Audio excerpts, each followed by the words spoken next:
Всем привет! В этом коротком видео мы рассмотрим основные виды войск в игре Битва за трон. Вот мой город, заходим в казарму, выбираем найм.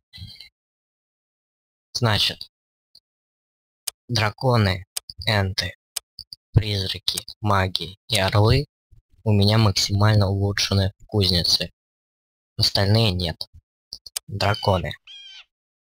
4000 здоровья, 900 атака, занимают в армии место 40.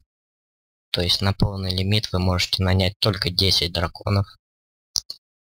Стоимость производства 25 тысяч ресурсов. Энты. 3800 здоровья, как у драконов. Атака 230, значительно ниже. Стоит производство одной штуки 40 тысяч ресурсов. Занимает 20 места в армии. В 2 раза меньше, чем дракон. Призрак. 220 атака, всего 180 здоровья, 10 места в армии. То есть на весь лимит только 40 призраков вы сможете нанять. Стоит 11500 ресурсов. Атакуют оборонительные цели. Маги.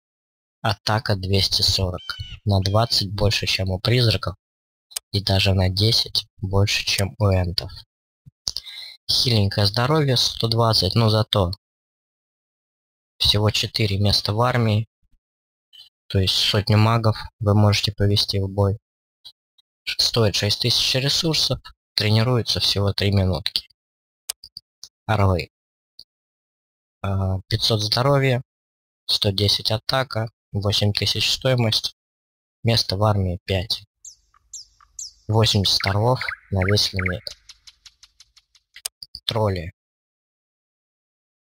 Тролли, эльфы, орки, гоблины и рыцари в поздних стадиях игры практически, не практически, вообще не используются. Поэтому они у меня не максимально улучшены, и сказать про них много не получится. Тролли. Место в армии 5. 2500 стоит, но это не максимальное улучшение. В дальнейшем будет стоить дороже. 680 здоровья. Эльфы. Здоровье всего 40, атака 32. Зато нанять их вы можете 400 штук. Гибнут от одного выстрела пушки или огненной башни. Орки. 2 места в армии, 140 здоровья, 52 атака. Гоблины. 40 здоровья, 24 атака, одно место в армии. И рыцари, которые вообще неизвестно зачем нужны в этой игре. 115 здоровья, 16 атак. На этом у меня все.